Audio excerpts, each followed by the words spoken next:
Greetings, family. This is Kyle Dixon, co-founder of Precise Minds Filmworks, educator for 20 plus years, cultural enthusiast. And I'm KAYODE Bentley, president and founder of 4T's Teaching Teens to Think, whose mission is to help inner city youth identify their inherent skill sets in order to complete their education, establish a career, and ultimately start a business, if they choose to. Professor at Fordham University, where I teach students who are pursuing their master's degree in social justice. And with that said, welcome to the Grand Rising Collective, a podcast whose purpose is to cultivate greatness and excellence within ourselves and our communities. The name itself is from the morning greeting of Grand Rising, which we interpret as starting off the day with a greatness mindset so that we are able to rise to the occasion of whatever obstacles and challenges we may face. And that's why we focus on engagement, relevant information, and empowerment for people in our communities who want to be and do better in their daily lives. Welcome to the Grand Rising Collective.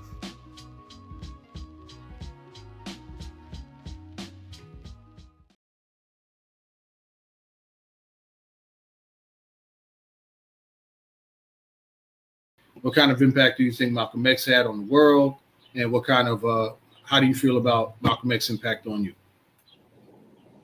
On me, another legendary figure, man, impact on me, man. I read, I was in high school, man, and we had the book in our home, thankfully, you know, because both my parents were readers. And my brother read it, my older brother read it first, but I was doing track after school because I was on the track team, and I took the book with me because I would sometimes have to wait after practice to get picked up from my mom or my dad. Gotcha. Bro, do you know I started that book and I didn't put that book down for about 4 or 5 days? Like, I started reading it and it just drew you in, man. That's one of the most pivotal stories I've ever read in my life, man. Was the autobiography of Malcolm X by Alex Haley. Autobiography of Malcolm X by Alex Haley. Okay. Yeah. And the brother's story is just, you know, it's one of the great American stories, if you want to call it that. You know, the transformation of this brother. His impact on me, man, is still happening. Just his example of manhood, from his courageousness, his fearlessness, his intelligence, his compassion, his empathy, his strength, his recognition of his cultural heritage.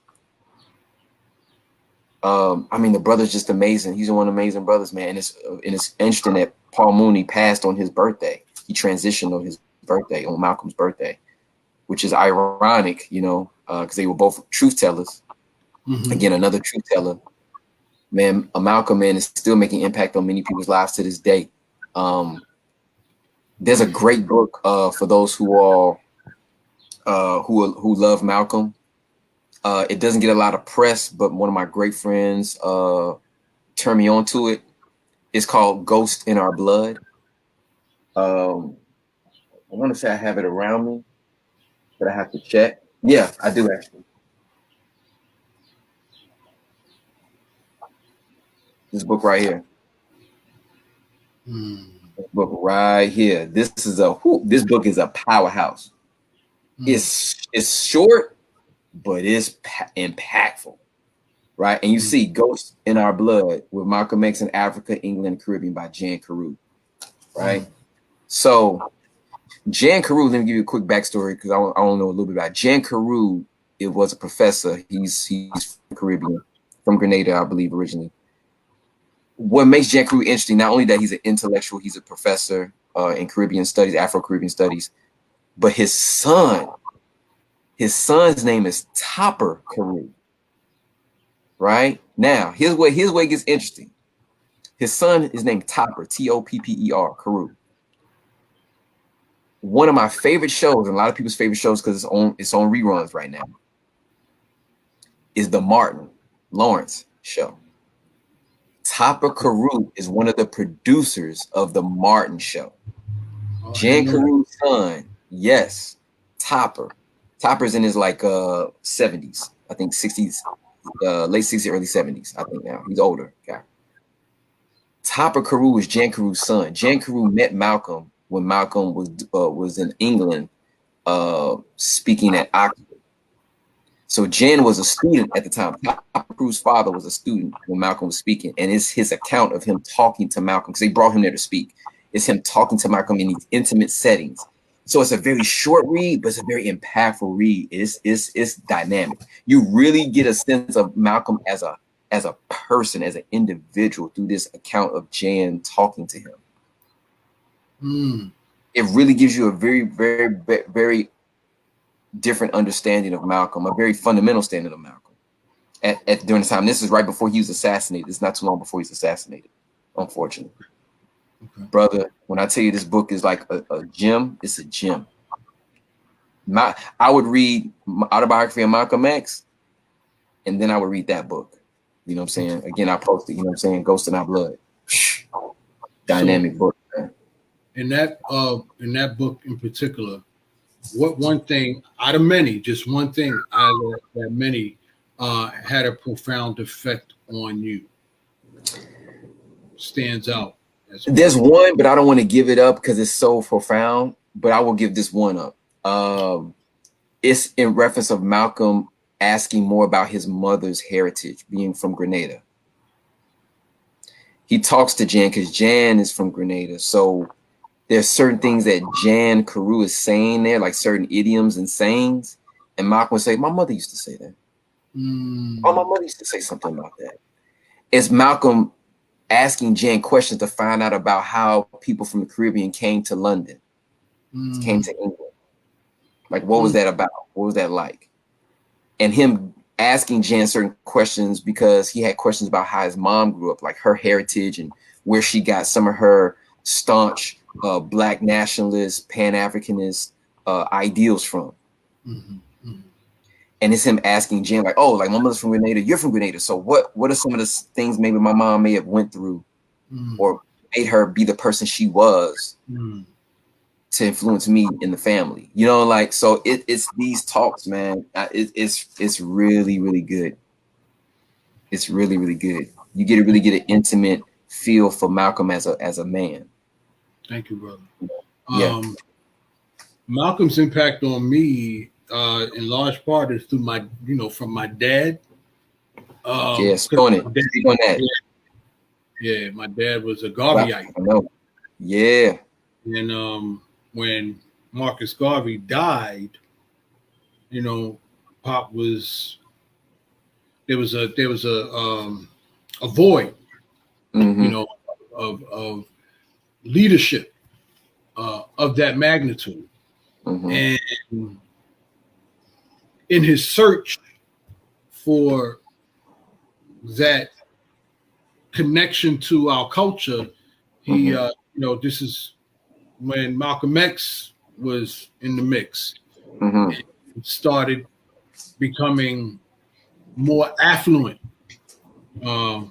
with, the Nation of Islam. Why, right? And it's what led him to, no, this was before that. But my dad Pop and I would talk about, because I'm, my mom raised me, right? Going to parochial schools. So I'm being indoctrinated. My dad picked up on this too, props to Pop, but we talk about Malcolm X here. But I'm being indoctrinated with the whole Martin Luther King. Right. Same here. Martin Luther King was the great leader, Mind you, when he was alive, they tried to kill him. But anyway, besides that, now all of a sudden he's a great, great martyr, whatever the case would be. Right. And, I'm being exposed to this, and I'm like, because the schools didn't teach us much about our culture and heritage anyway. So me and my dad, when I was young, we would have talks. I was talking about Martin Luther King. They had the whole, I had a dream speech and stuff like that. So I'll bring that up to my dad. And my dad would counter that with, well, son, do you know Malcolm X?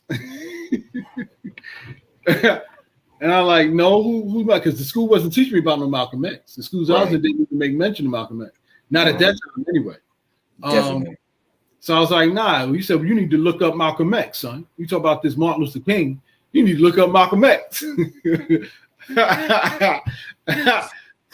so you know, I'm a young kid, so I'm like, whatever, Martin Luther King, whatever. But as I got older, you know, and as I started maturing, you know, more information started coming out about Malcolm X. But I still noticed some books. So I think he was mentioned somewhere and things like that nature. You know, I had the opportunity to learn more about Malcolm X, and it was uncomfortable at first for me, because again, I'm looking at it from the lens of what the media has been indoctrinating me to believe. That means he's a rebel rouser. He's a troublemaker. Right. You know what I mean? He's you know, this is the land of the free, home of the brave, live and let live. And he's trying to attack people who are just trying to live. That was the indoctrination that the media was trying to put on me. And I'm conflicted because I say, here's my dad telling me about how great this guy is, but yet I got the media and outside influences telling me something else. I don't know what to do. I don't know what to do with this. I don't know how to process this. Right. So as I got older, and become privy to more of his information, I started seeing some inconsistencies in what I was being told by the media, and started connecting more with my dad in regards to why he was telling me about Malcolm X. And it really started to happen when I came back from college. Yeah, when I came back from after my first year and a half of college. Yeah. At this predominantly white college, like we were talking about earlier, historically white college, that's when I got confronted with racism right up front. Yep. That's when it started to click. Oh, what the? So we're not in this utopia world, that whole thing. Right. And then Malcolm X really did. Then Malcolm X started to really resonate for me. And then the funny thing started to happen. I started to look at Malcolm X side eye. I mean, not Malcolm. I started to look at Martin Luther King side eye. Right. Right. Like a sucker, like an Uncle Tom, like a turning. Because right, because that's the progression of thought. We're taught that it's either or, not both. You know. You know what I'm saying? So, because I was like, damn, I just got hit with racism in college.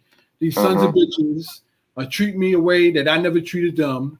I got this Martin Luther King talk about turn the other cheek to these assholes. Keep it real. That's the energy that I had. And Malcolm X was on point. So I got you, Malcolm. Yeah, I know that frustration you going through. You know that whole thing that I came from. You know, and that's the influence of Malcolm. Obviously, as I got older, I got, like you said, it's not either or, it's and I started to see the contribution that both of them play. Because I also learned that Martin Luther King, they didn't assassinate him for the "I Have a Dream" speech. They assassinated him because he was launching campaigns to balance the field economically for our culture.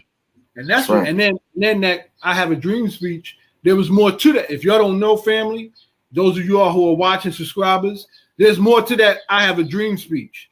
They played a clip of it for you. There's so much more to it that goes into much more depth of what Martin Luther King was talking about that y'all need to check out. So then when I got exposed to that information, Cal was like, okay, what have you. So that's the impression Malcolm X made on me in that regard, and so many others, but just for the sake of time, you know, trying to agree. But the real thing that his way of speech, prolific, his way to move and motivate and inspire the crowd and the culture, unlike any I've ever heard before in my life. With conviction. I remember he gave an example, and a lot of you might have heard it. He said, he said in one of his speeches, why have more police in a community if crime is up in a community or a neighborhood, why have more police in there? Shouldn't it be the opposite? The more police you have, shouldn't the crime be down? Why are there more police in the neighborhood and the crime is up? Makes no sense. He said something along those lines, man, that was prolific. You shouldn't need more police in the community and the crime rate still go up. Isn't the purpose of having more police in the neighborhood and the community is to decrease the crime?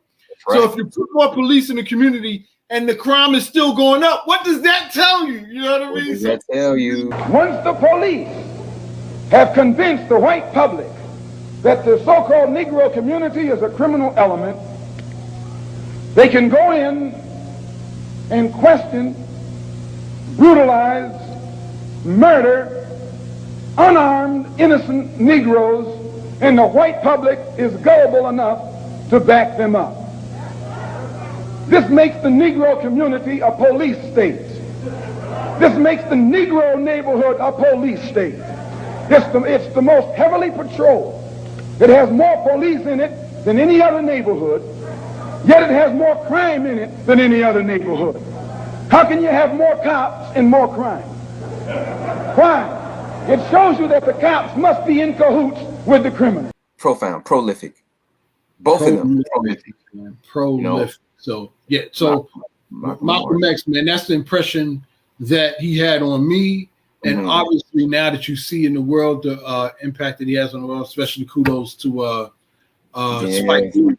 Spike Lee putting that movie out that really gave you visuals to the book, the autobiography that you read, Cal. It really gave you visuals on the challenges that he struggled growing up, selling drugs, you know, had the slick back hair, went to jail. You know what I mean? They got him into the NOI.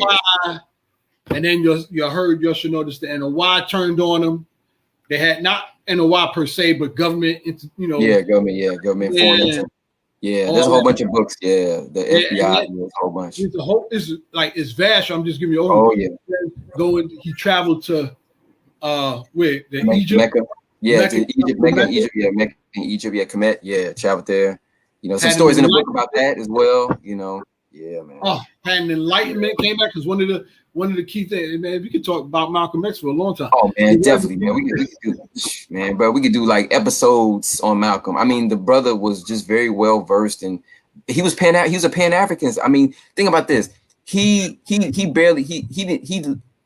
not have an official college degree, but he's a global ambassador. He's going to these different countries and talking to the heads of states.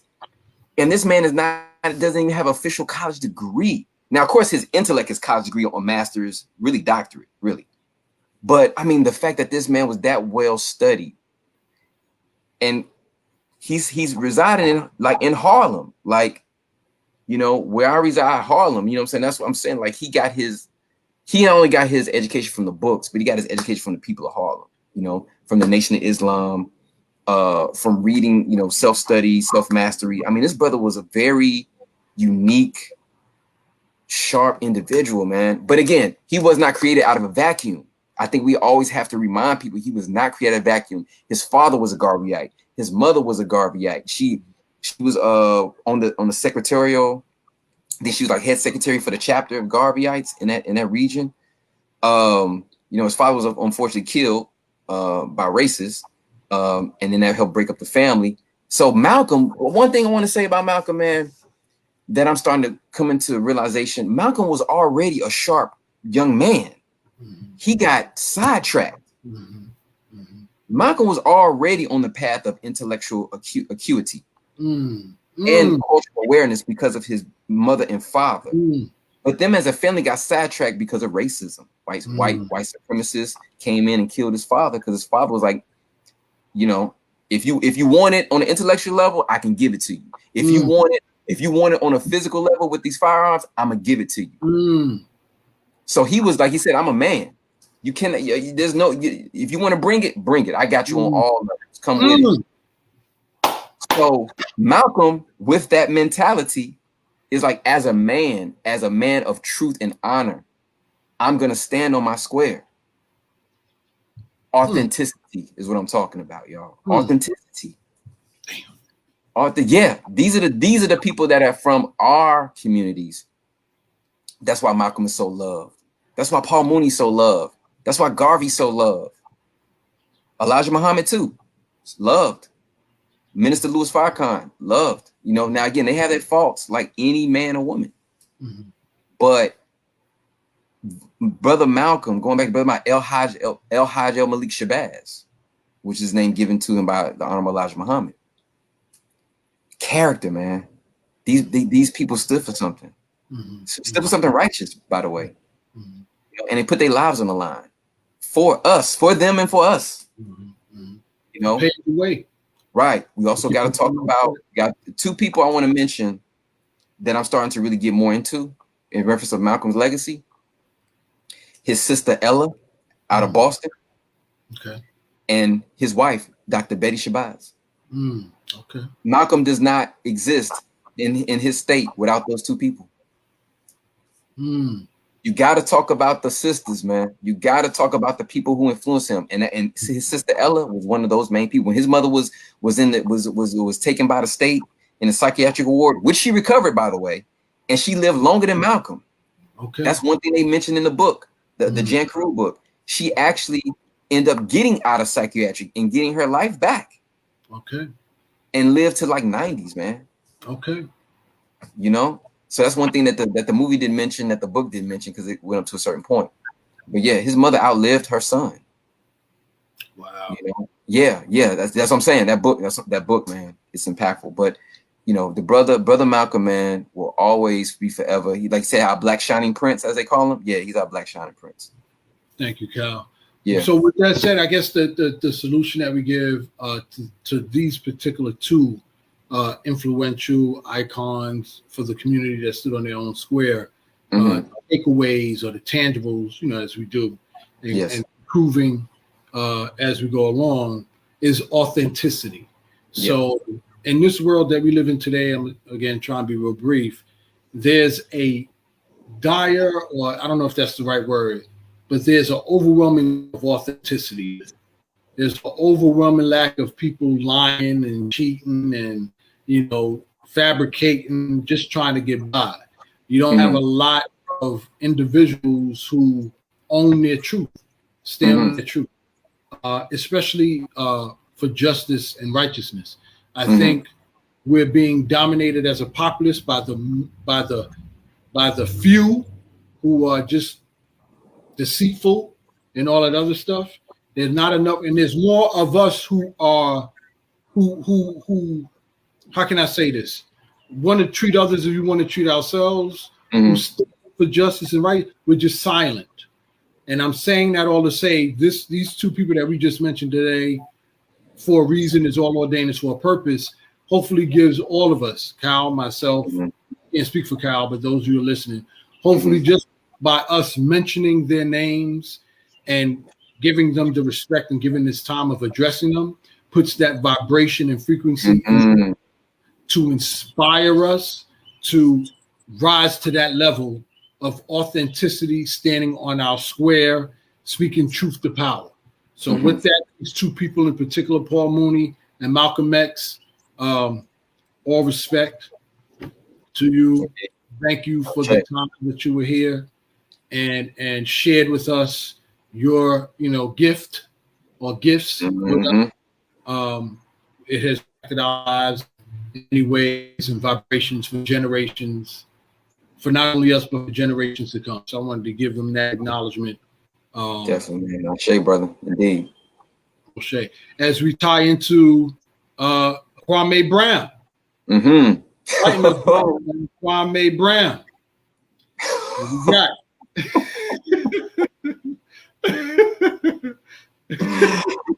Ooh, man, we talking authentic? Yo, this brother has like just ignited 2021, man, on a whole nother path, man. This brother's like, look, I eat smoke for breakfast. Yo,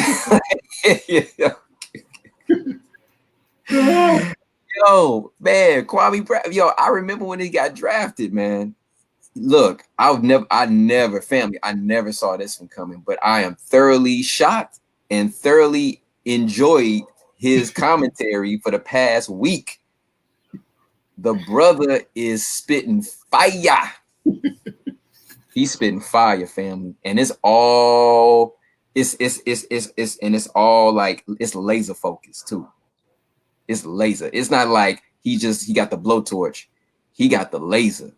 Like he's sniping, like shot, like seriously. And I'm loving every minute of it too. Because and here's why. Because there's an entertainment factor involved, and he knows this too. But what I love about it though is the fact that he's upset, but he has every reason to be upset. His anger is not wild anger. It is a focused annoyance and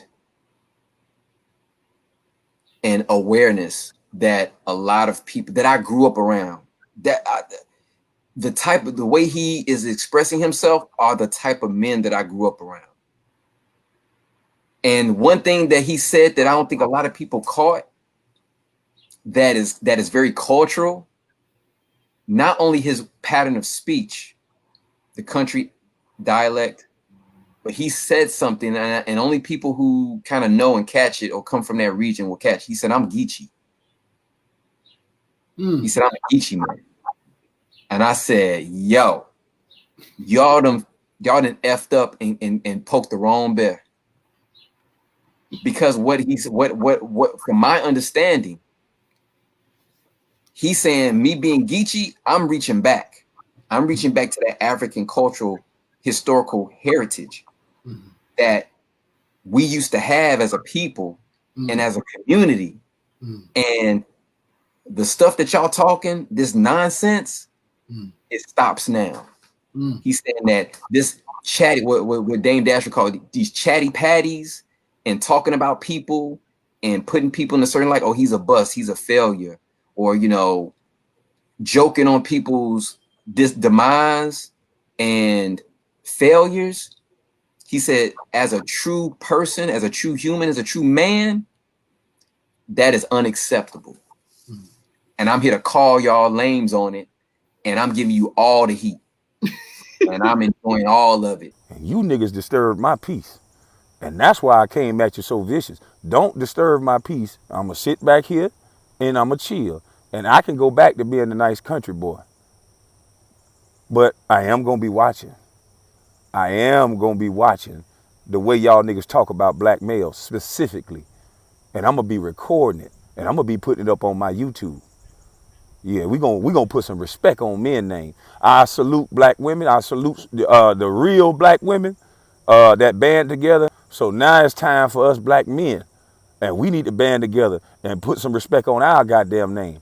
Are we men or are we not? Now, again, respectfully, because I do listen to Matt Barnes. I do listen to Steven Jackson, All the Smoke. I like their podcast.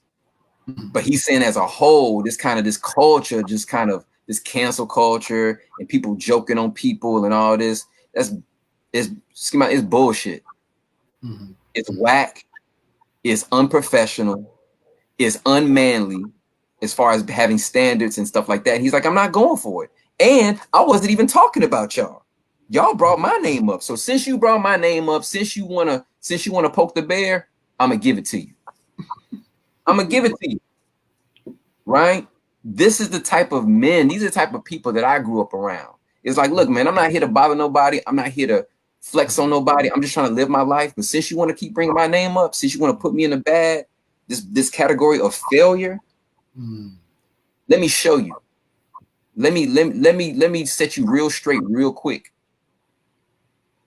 And he's like, look, I'll talk about this as much as I want. Since y'all want to bring my name up on a random occasion or keep bringing it up, when I'm done talking is when I'm done. Because I wasn't talking to y'all. I didn't bring y'all name up. I didn't cause anything for you to bring my name up. Y'all brought my name up and was talking negatively about me and mine. So let me tell you what it really is. And if you want the literary smoke, if you want the lyrical smoke, I'll give it to you. If you want the physical smoke, I'll give you that too. Because he's 6'11". The brother is 6'11", man. Not too many people will step into him. And then Gilbert Arenas is like, look, I don't want none of that smoke. I'm good.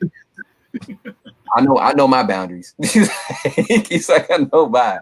But the brother is so intellectually keen and sharp. That's what I love about it. He's not talking random. He's talking very exact. What are some examples of exact that you can bring up? He's talking about how they demean the black men on TV, black males.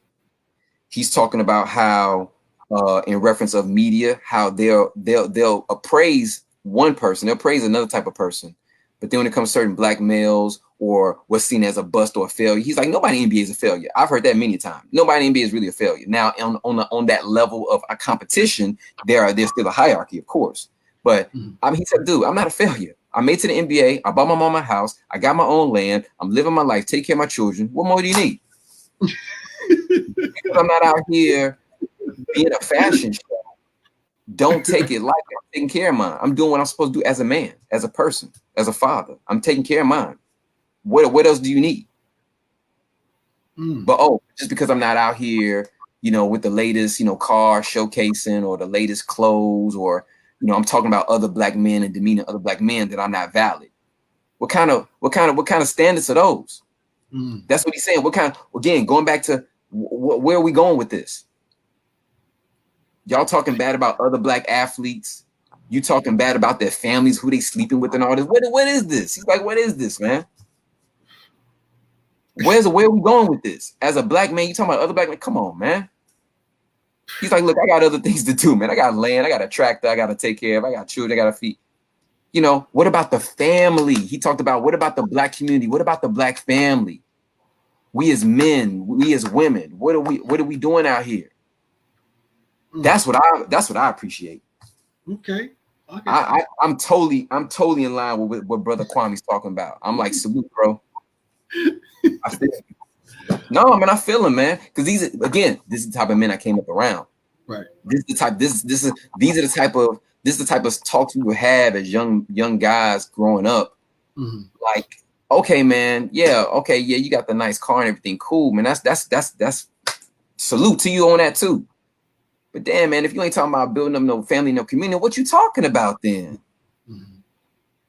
As a whole.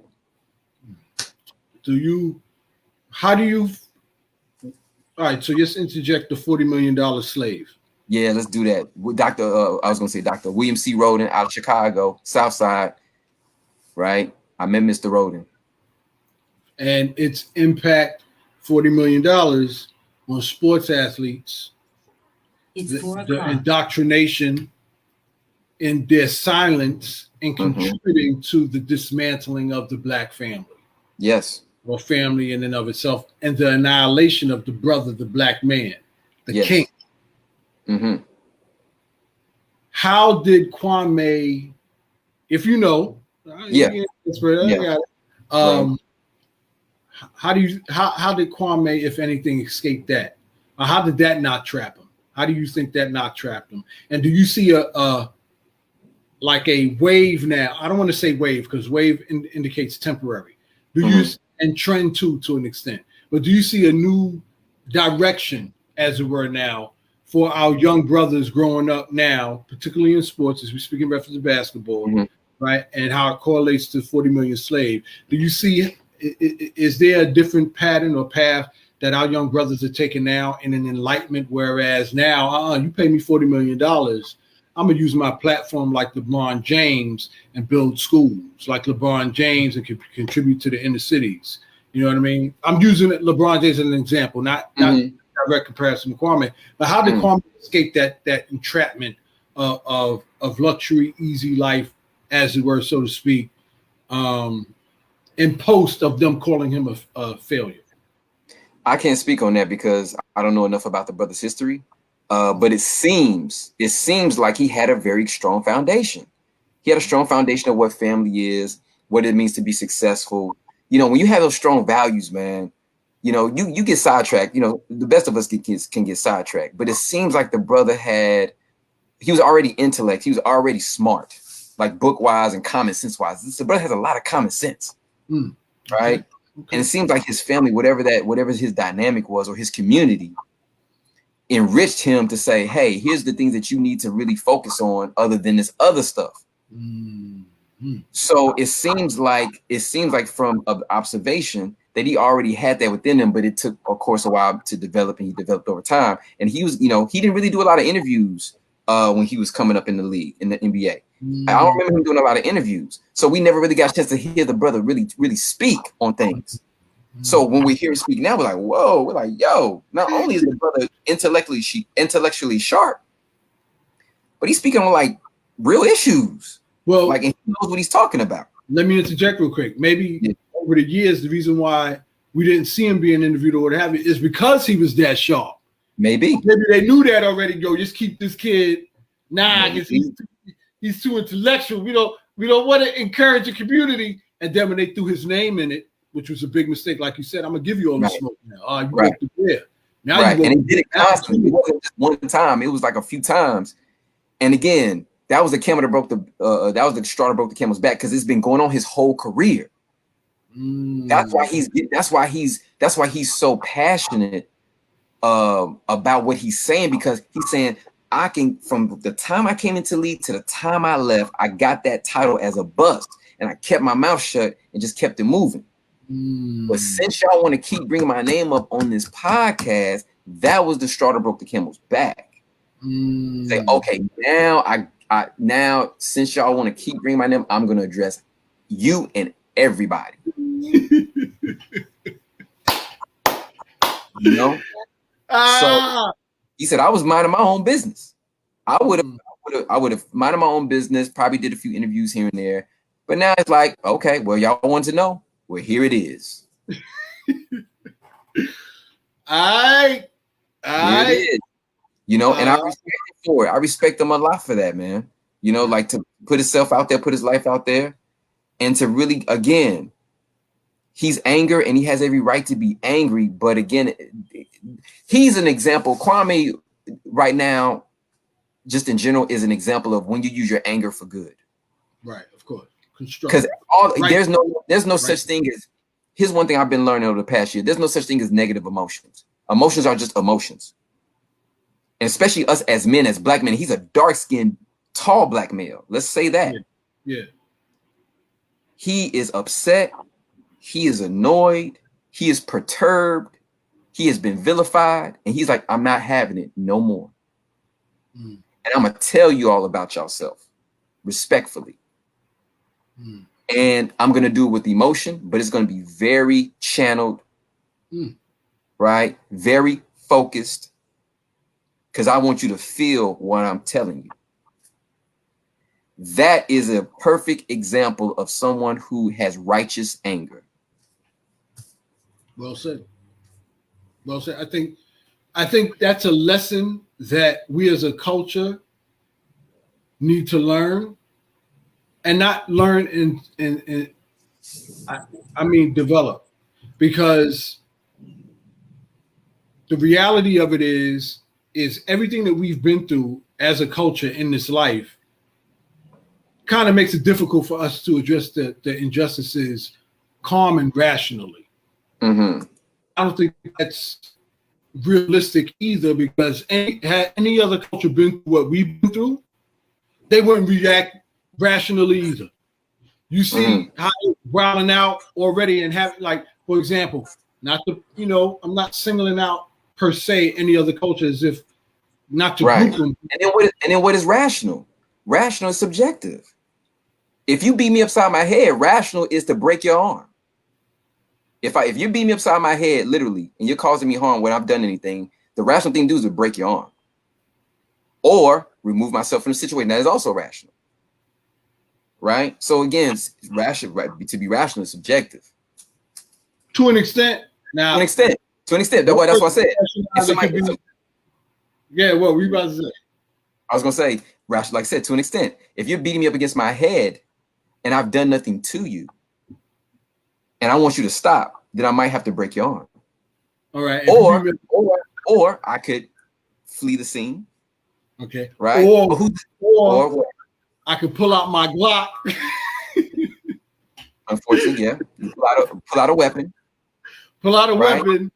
And in my anger at the moment, because I wanted to stop, react that way. Right. But again, what's the setup? Again, if I'm not causing any physical, emotional, mental, spiritual pain on you at the time, and you just come up randomly and start harming me, hitting me in the head with something, fist, whatever, and I'm being wounded. And see, this is why people need to really study Malcolm. Malcolm wasn't pro-violence; he was pro-self-defense. He's like, look, I'm not here to start no trouble. But if you bring trouble, I know how to defend myself. Right. Well, I'll meet it. I will meet it. Yeah. To get you off me. Defense. That is self-preservation. That's intelligence. He said that is intelligence. It is not said. He said that is not stupidity. That's intelligence. Well, yeah, it's rational. I get it. Makes sense. But again, like I said, this is for the family, for all of us. They miseducate us to respond certain ways and think that's the only way. Right? Mm-hmm. There are many different ways to respond to a situation. That is up to you to decide which one is feasible at the time. Right? Somebody's beating you in the head. You might not say, well, look, I don't want to break the person's arm, but I definitely want to get them off of me. So you may need to do some type of move or flee or push them off of you. And then, that's it. That depends. You make that choice. Mm-hmm. But here's where it comes into play, where it says, oh, so-and-so broke their arm. They're wrong. So-and-so ran from them. They're wrong. No, it just depends on what reaction, how do you want to respond? Okay, now again, this is all tying into Kwame Brown and his reaction, very professional, righteous anger, righteous emotion. In the reality of society that we're facing today as a culture, that makes total and complete sense. To defend ourselves the way you meant. We have the options: just walk away or break a person's arm, which is rational. Right. Either one, depending on how you want to take it. Now, with that said, do we leave it there, or are we going to look at this completely in regards to a person who reacts rationally to a situation, as you mentioned, the example that you gave? And the result is them incarcerated a day. Right. How does one rationalize the reality in which we as a culture live in today, with the natural understanding that those reactions that we did in self-defense were rational, but the reaction to our rational defense was irrational? For a system that's supposed to be rational. Right. Well, we know the system is irrational. We know that. That's not even a debate. So how does a person function with that reality? Is what I'm at. In your opinion, how, and just your opinion, your perspective, not right or wrong, just your perspective. How does someone function? Excuse me, in that reality. Thank you, brother. In that reality, how does someone function with that? A system that's supposed to be rational. Right. It is irrational, and we're reacting rationally to something that we're getting treated irrational on both fronts, from the individual and from the system, both sides. How does someone process that? Well, just like Brother Malcolm and also like the Nation of Islam, you have to form certain practices that take you to a place of study and observation, where you're looking at the system for what it is. You're in it, so your modus operandi is going to be irrational behavior, because the system promotes irrational behavior. So if the system is irrational, your kind of automatic go-to is to be irrational, because that's what it promotes. The culture and the system can only promote what it is. So that's what I'm saying. When you start to get into studying, it's like, okay, well, why do certain people act like this? Go back to the culture. Go back to the society. Society promotes certain behaviors, right? So when you see certain people act a certain way, relationships or in general conversation, it's because the system promotes that behavior. If it didn't, it wouldn't continue to exist. Incarceration is promoted because they want to lock people up, namely Black men and Black women, because the goal was us for not, the goal was not for us to have a podcast, right? The goal was not for us to be walking around here having jobs and cars and family houses. That was not the agenda. Okay, let's be frank here, family. The agenda was for us to come over here, work the land, be slaves, and then stay in your place. That was the agenda. We broke that agenda, and people are pissed. they pissed. Because that was not the plan. That was not the plan. But they underestimated human ingenuity. They underestimated us and our African cultural heritage. They underestimated, and they still underestimate. But with that underestimation comes fear, because they don't know what we're capable of. Truly. Oh, they know what we're capable of. Well, they have an idea. They have an idea in a general sense, but they don't truly know what we're capable of because they don't even know themselves properly. That's what I'm saying. I can get to a whole other conversation about that. But what I'm saying is this. When you're in an irrational culture, it produces irrational people. Correct. To be rational, you have to almost kind of, your consciousness has to go outside of that and observe the totality of whatever that society and culture is for you to get of a somewhat understanding. What does that? Because for those who are listening, you have to go to what existed before it, and that is our African cultural heritage. You have to go back to the motherland. You have to tap into the ancient knowledge and principles from the cultures that we originally come from, because that is when you begin to get a sense of what is our purpose here, where we come from, how we function amongst each other before we were put into this system. That is what it is. Right, because in a nutshell. That's a good answer. So I'm gonna get granular with this. So my follow-up question would be, what does that look like? But I'm gonna help with that. Okay. I want to help with that. Well, I'm gonna pose that question to you first, and then I'll follow with what I think that looks like. So to you, what does that look like? If someone went back today, I'm sorry, go ahead. I was gonna say, in general, it's self-love, man. Self-love. Like that's a very general answer. It is, but it looks like a lot of people with self-love, man, with the freaking snapshots and the selfies. That's nothing but narcissism. That ain't love. I'm talking about really like love yourself. I'm talking about really like selfish. Put yourselves first. That's love. No, self. But see, self-love is not selfish. You know what I'm saying? People take selfish as being self-love. Self-love is you love self, but you understand that there are also other entities that also require love, that also have love for themselves too. Okay. So it's not like this. Love is abundance. It's not a what's the opposite of abundance? Is I'm trying to think of the word. I know. I'm having a brain cramp. Yeah. I don't want to say. But love is abundance, y'all.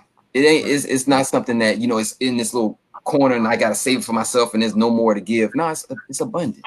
So lack, I would say that lack thereof, right. Right. Scarcity. It's there. Scarcity. It's not scarce, right? It's abundant. You just gotta tap into it, but you gotta know what it is when you see it. And how you know that? When you know about self. Right. And you learn about self by going back into history and learning the culture. Going back into your history, going back into your mind, going back into your experiences and your family's experience. What if your experiences and your family experiences does not include and your community experience and your culture? But what if that doesn't include? Then you go further back. Then you go further back. Then you seek out. Then you seek outside in your community. That's what I'm saying. That's what I'm saying. It goes back to self and community. That's what I'm saying. Since we have neighborhoods now, the community that did exist, and it still does in pockets, but the community that did exist, because your parents are not supposed to be your only teachers. They're supposed to be your main teachers, but not your only teachers. And that's when we get into a whole another thing when we talk about African spiritual connection and cultural heritage. Your parent, you come through your parents, but it is the community that raises you collectively. And in today's day and age, community is another word for neighborhoods in terms of pockets of these neighborhoods where that exists. Right. And so, of course, there were things that did that we didn't undo that ourselves, right? I want to make that very clear. We did not undo that dynamic ourselves. Crack came in, the The no man in the household, the laws set up for Welfare. women to have children, welfare. Thank you to welfare in the early 70s. Then the influx of guns with the drugs. So this is not something that we undid ourselves. This is something that was thoroughly planned to break up certain things. Do you think right? that those were outside factors? Yes. Or influences, but yes. Do we as a culture have to take some responsibility for that? Because we always didn't have to. We always have to take some responsibility. But again, when you've been under assault, we're constantly. You have to realize, people have to realize that Black people are constantly under assault, right? There is no free time. There is no time of reprieve. We are constantly under assault, politically, emotionally, physically, and spiritually and mentally under assault. 24/7, 365, 366 on a leap year, right? This is why you got to study Malcolm. This is why you got to study Brother Paul Mooney. This is why you got to study Frantz Fanon. This is why you got to study Ella Baker. This is why you got to study Fannie Lou Hamer. This is why you got to study Queen Mother Moore. This is why you got to study Harriet Tubman. This is why you got to study Delmark Vesey. This is why you got to study Frederick Douglass. This is why you got to study Sojourner Truth. This is why you got to study Queen Asantewaa. This is why you got to study Shaka Zulu. This is why you got to study Mansa Musa. This is why you got to study Sundiata. This is why you got to study Akhenaten. This is why you got to study King Menelik. This is why you got to study. This is why you got to study, family. Wow. Damn. Okay. This is why we got to study. This is why the elders are important. The wise elders are important. This is why the community is important. This is why the union of black women and Black men working together. This is why this is important. Just tie that into the final part to this. Tap into what right now is seen to be at its peak. Mm-hmm. There seems to be, in regards to the family, in regards to the union, in general terms, relationships between the Black man and the Black woman. Yeah. This ties into, I think, an awakening taking place. Whereas I think, this is just my perception, my viewpoint, that women are starting to, Black women in particular, starting to recognize the wake-up call in regards to their indoctrination, programming, as it were, in today's society, and contributing to, as it's being promoted, which may not be entirely true, but the lack of marriages amongst us as culture, as a Black culture, or the high rate of divorce. And I think women were looking for them. And you tell me if this is accurate. Let me give you the concept. You let me know if I'm on or off, or on target or off. The perception is that a lot of Black women are looking, are reaching a certain level of success, as it were, corporately. And there was an example brought up which was very profound, and expect men to meet them, Black men to meet them at that level.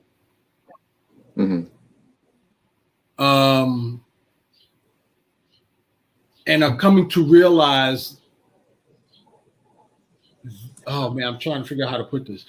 I'll just throw it out there, and you make sense of it as you can. The premise is Black women are not giving Black men a fair chance. They're holding Black men to a higher standard. You already know the Kevin Samuels and all that stuff. And it seems like the way Black women were speaking to Black men was disrespectful, because it ties into the home and the mother. Not, they're not having a good example of what a marriage looks like, what an exchange looks like between the husband and the wife, a man and a woman who love each other. So they're taking that script that we talked about into their relationships, and it's not working, and it's causing a rift. It's causing a break. It's causing a breakdown. And you agree to this? I know this is clear that you agree. It's causing a breakdown in the family unit. Yeah. Right. That's a fact. Now, whether it's the man's fault, the woman's fault, I'm not getting into that. I'm just talking about the reality that we're facing here today is that there's a breakdown in the family unit among the Black man and the Black woman. So what you're sharing right now, go back. We got to do our research. right? We have to do our research to our ancestors to find that self-love. Mm-hmm. That self-love that includes us loving ourselves, but also understanding the other person and being able to love the other person. All that what that you shared right there to help us mend and bring the Black family together. To tie that. That's what I'm saying to you. Mm-hmm. Is that your advice, or presenting to you? Would that be your advice to Black women as well as Black men to love ourselves, but love ourselves to the depth, whereas we can also love others, and particularly our Black women and our Black men? That was a lot. I know it was a lot. Yeah. I mean, like, from what I'm getting from, I mean, again, the fact, if you love yourself, you'll love the compliment of you, right? Like, I love Black women because they're the compliment of me, and she loves me because I'm the compliment of her. Like, but Black women, that's not the typical Black women today. She sees you as a compliment to her if you make a certain amount of money and can provide a certain lifestyle. Okay. The minute she doesn't see you a compliment to her if you are a brother. I'm speaking in general terms, of course. Okay. But if you're a brother that is not, and this is what is being said, you let me know if I'm accurate or not. Okay. But a Black woman is looking for a man who is meeting her at her level, salary wise and education wise. Okay. If you're not making the same money or more than she is, or if you don't have the same level of education as she does, then you're not a contender. She's not looking at the fact that we're a family unit, the fact that we come from the same cultural background, the fact that you have potential, the fact that I can help build you up and that you help build me up. We're not looking at it. We're not looking at those things. And this is like, from a woman's perspective, this is specifically towards a woman. She's looking at a man to meet her on her level financially and educationally. A Black woman, this is what I'm putting out there. As opposed to a Black man, he doesn't have that same criteria. He's not looking for a Black woman to make the same amount of money he's making and the same level of education that he has. All right, that's just the dynamic or makeup of a Black man and a Black woman. Right, man and woman in general, but in this case, a Black man and a Black woman. So how we as a Black culture, how can we find our solution? If part of it is that for the women is that influence, because that's what I'm hearing for the most part. Besides the Black man cheating, because that's the biggest argument that the Black woman has. He cheats. Yeah, and she has legitimate concern about that because there's some men out there that do cheat, so that's a legitimate concern. A brother making, before I even go into that, man, I think it's a sense of misguided values on both ends. A lot of brothers, man, unfortunately, don't even like women. You know what I'm saying? Like, let's keep it all the way 100. Yeah. I said it. Yeah, like Chris Rock said, I said it. Yeah, I said it. There's some brothers that really don't like women because they want women to be like men. Why is she so emotional? Why don't she just, she always talking and, man, if it wasn't just for the sex, man, they don't like women. You don't like women, bruh. You like them enough to have sex with them, but you don't really like women. And I think the values, KAYODE, the values of men and women, African American women, African American men, have been geared to our white counterparts. Society stands. You got to have a car. You got to have the job and everything. And that's important. That's not the argument. The argument is the value and the worth that you put on certain things to say that you are valid enough to have a relationship with me or someone else. So you got to have money. You got to have money to survive. You need a career, some type of job or occupation in order to make a difference in the world.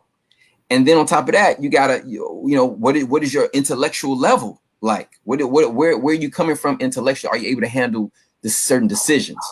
One of my friends, and I think I might have him on here as well. We talked about maturity, right? Accountability and maturity. We need to be accountable to each other. That's one. And the maturity, right? Just because you can get a nice car, just because you got a high-paying job, does not mean you're mature. True. You're just a high-paid adolescent walking around like an adult. True.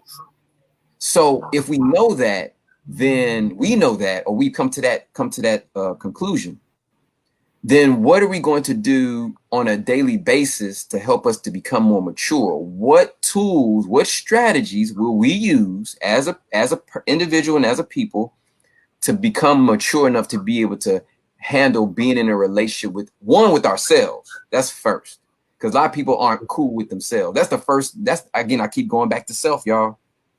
If you're not cool with yourself, how can you be with somebody else? If you're constantly battling yourself, I ain't shit, what am I doing, I'm a failure, then how you gonna be with somebody else? You bringing your self-conflict to another person who already might be in their own self-conflict. So now it's just riff. True. It's just riff. But because we have told to don't worry about that, get that nice car. Or you feeling bad, don't worry about that. Just get those nice shoes. That'll take care of everything. No, it's not going to take care of everything. They're nice, but they're not going to deal with that hurt and pain of past relationships. They're not going to deal with that hurt and pain of not having your father in the household, not having your mother in the household, not having an example of a positive working relationship. Those new shoes, that new car ain't going to do shit for you. Correct. It's going to make you look nice on the outside, but you're still going to be hurting in the inside. So what good is it? You're still not going to be fulfilled. My thing is, look, you can have a nice car and you can feel nice on the inside. That's my thing.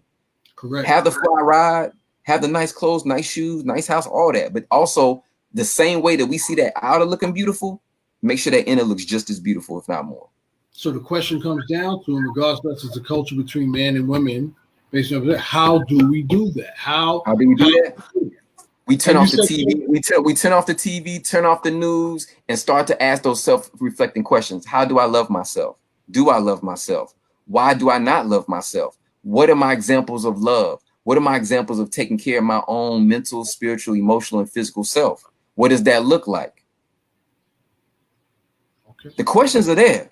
You just got to be mature enough to be able to go through the process and answer it for you. Okay. Okay. For us as a people, we have to be able to have those conversations with ourselves to say, who do I want to be?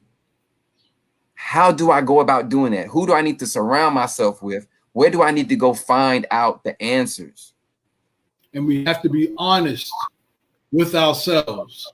That's the big thing right there. A lot of people have to be honest and compassionate, because a lot of people want to be honest, like, yeah, I'm not good enough. Okay, you're not good enough, but do you have the compassion and the care enough to get yourself there? You know what I'm saying? It's like, okay, somebody may come to you, KAYODE, and say, KAYODE, you're not good at volleyball. You know, you're like, okay.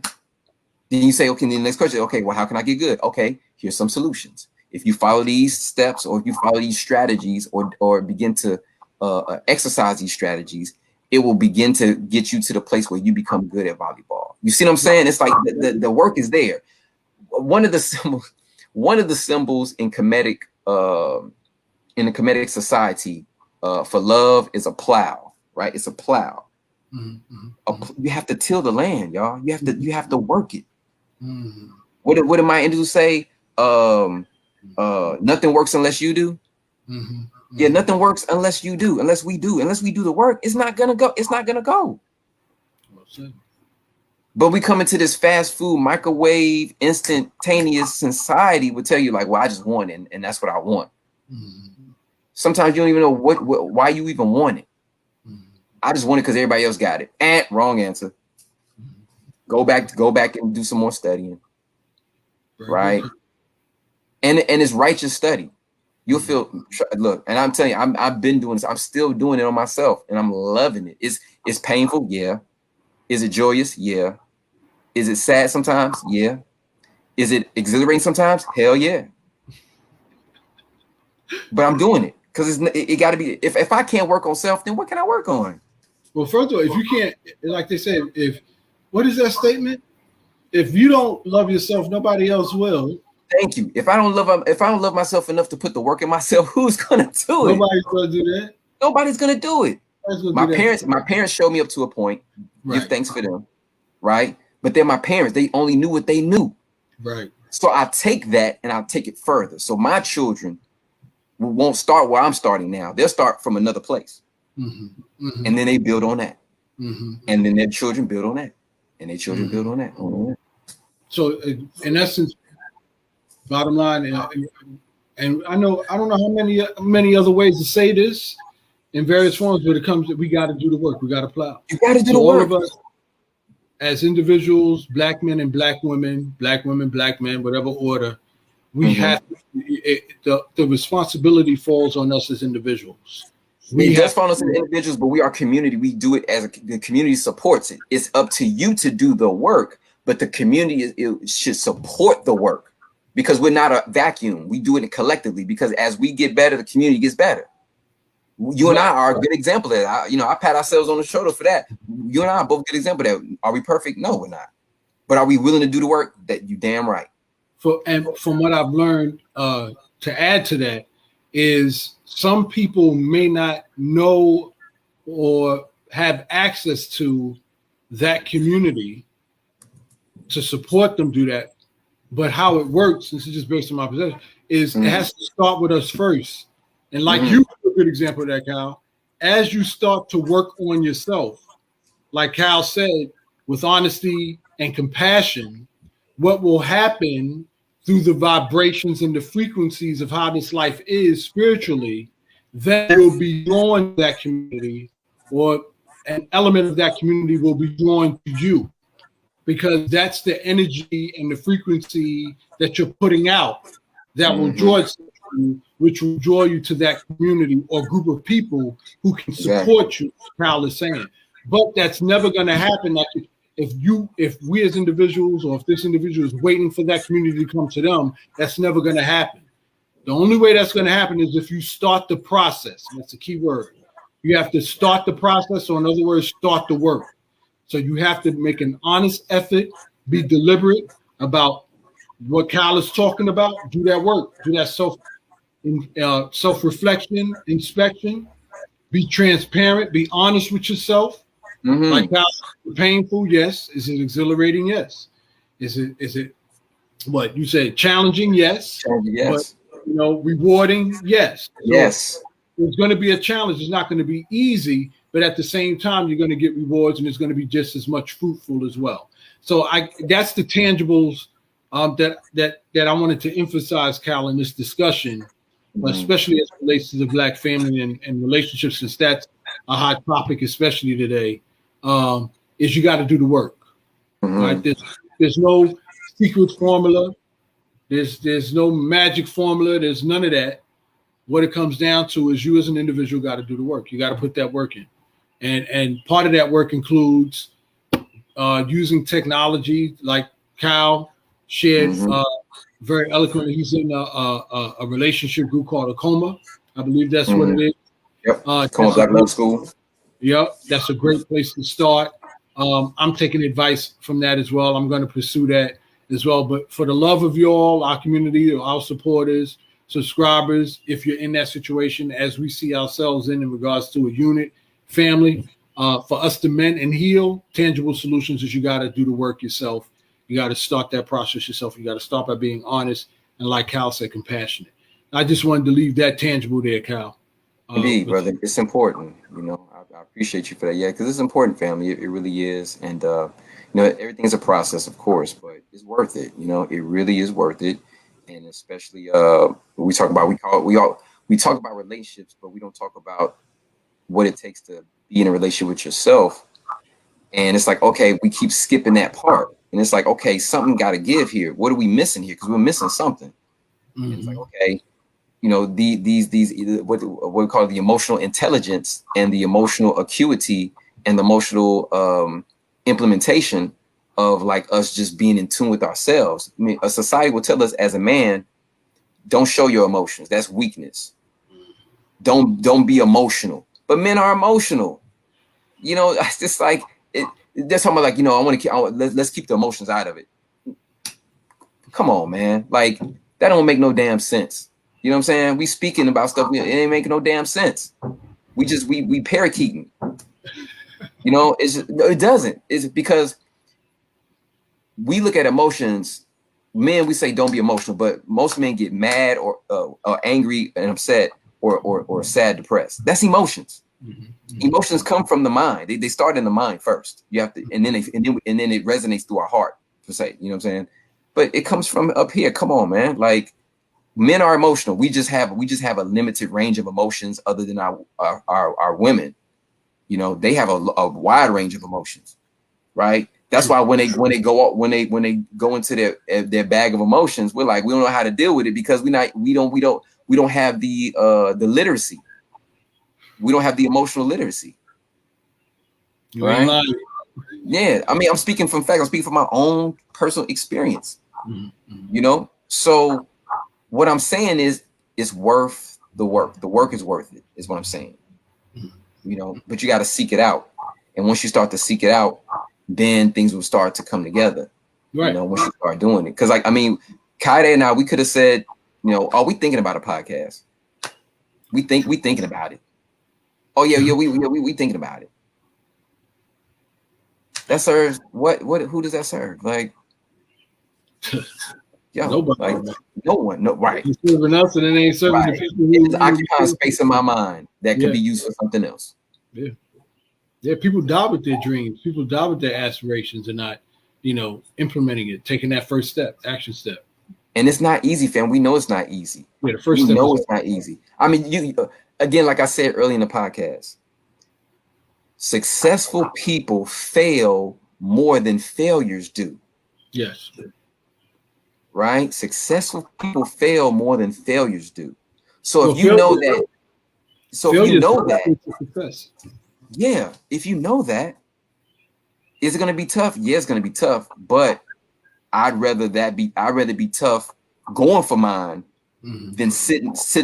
I'd rather be tough going for mine than sitting on the sideline. And I didn't mean that for that to rhyme, but that's just how, you know. I think who said this? Martin Luther King said this, or Malcolm X said it. I'd rather die standing, right, than live on my knees, something like that. Yeah. Crawling. Yeah. Yeah. Again, this is what we talk about, true authenticity, man. Dr. King was a G. You know, we talk about Malcolm, Dr. King was a G too. Because I don't know any one of y'all, even myself included, would stand in front of a mob and get hit with a brick in the head and still keep marching. I don't know. That man faced death every day. So that's a G. When we talk about OGs, that's an OG right there. Good point. You know, took a was it a mail opener in the heart in Harlem. You know, if he would have sneezed, he would have died. You know, so brother, that concludes. Yes, sir. Man, 2 hours and 30 minutes, Cal. Listen, we also a lot to talk about, family. We also wanted to talk about vaccines. We're going to talk about vaccines in the next one. Cal, I would like to do that probably next week. Definitely. Definitely do that. Get some more research for you on vaccines. There's a big concern about now that vaccines are being available to more people. Cal had a talk with his family. I don't mean to put your business out here, Cal. I did. Family's about to knock him upside his head. Talk about he better get this vaccine. We ain't gonna talk about that. That's all I'm saying. But I'm sure there's, you know, this push for vaccines, and I'm sure there's a concern about vaccines too. I did some research in regards to some concerns being about it affecting fertility. Some women are afraid to take the vaccines because it might affect their fertility. Some people are afraid of the vaccines because of the drawbacks or, you know, what might happen 10 years down the line. Some people are concerned about taking vaccines. All that concerns about the government. Hold on. Some people are concerned about, you know, their lack of trust for the government. We talk about the Tuskegee experience. So there's a wide range of emotions. There's a lot of misinformation out there as well. Hopefully we can share some insight based on our research and what we studied that you might not have seen, to give some clarity in regards to how to proceed forward with the vaccines as they become more available to more people, and the opportunities behind it as well, whereas certain things will be open for those who have been vaccinated as opposed to those who haven't. So what is that going to look like? So, you know, we're going to try and cover all those as much as we can areas on the vaccine, which seems to be a concern, especially for those in the community on that. So that's the next topic we'll talk about, along with some other topics we'll bring up. But any final words, parting words, Cal, before we conclude this live session that we're on for hours? Yes. Thank you for the people who are watching. Shout out to you all. Give thanks. Again, you all, this is a platform for us to build up on one another, to support one another, offer empowering solutions toward our issues. We're not here to play games with people. We're here to get it in and get the work in, do the work in, and also support each other. Right? Really be about the improvement of all of our endeavors. And we got definitely some hot hitters coming. Ooh, we got some people coming for guests coming up soon in the political space, in the financial space. Got some people that we interviewed early on in the podcast coming back in the mental health space. This is Mental Health Month, so definitely check your mental health. Go see somebody about it. Go talk to somebody about it. Don't hold it in. Don't suffer in silence. Don't do that, because that is unproductive. Also leads to certain diseases later on in your life. So take the initiative. There's no shame in it. I've gone seek therapy and counseling, and will continue to do so because it empowers me. So be about that. Do it the right way. Start with somebody you trust. Right? If you don't like them, get another therapist or counselor. Find somebody, elder, somebody you trust, somebody, right? That can help you get through these things. And also, really just love self, right? Be about the work of loving self. And also, while you're doing that, subscribe to our YouTube channel, subscribe to our Facebook for more insight. Because again, I don't have all the answers, family, but there are people that we've interviewed: Eric Capehart, Kavana, Nixon, Jacqueline, Davis. These are all therapists and counselors that you can go to in our network. You can ask them the questions that I may not have the answer to, but they will. So definitely hit them up. And yeah, subscribe to our channel, share our channel, Grand Rise Collective on Facebook, YouTube, Instagram, right? We're here, family. We out here. We out here. We out here. Let me emphasize this. Thank you, Cal, so much. My parting words. Cal, said it best as he always does.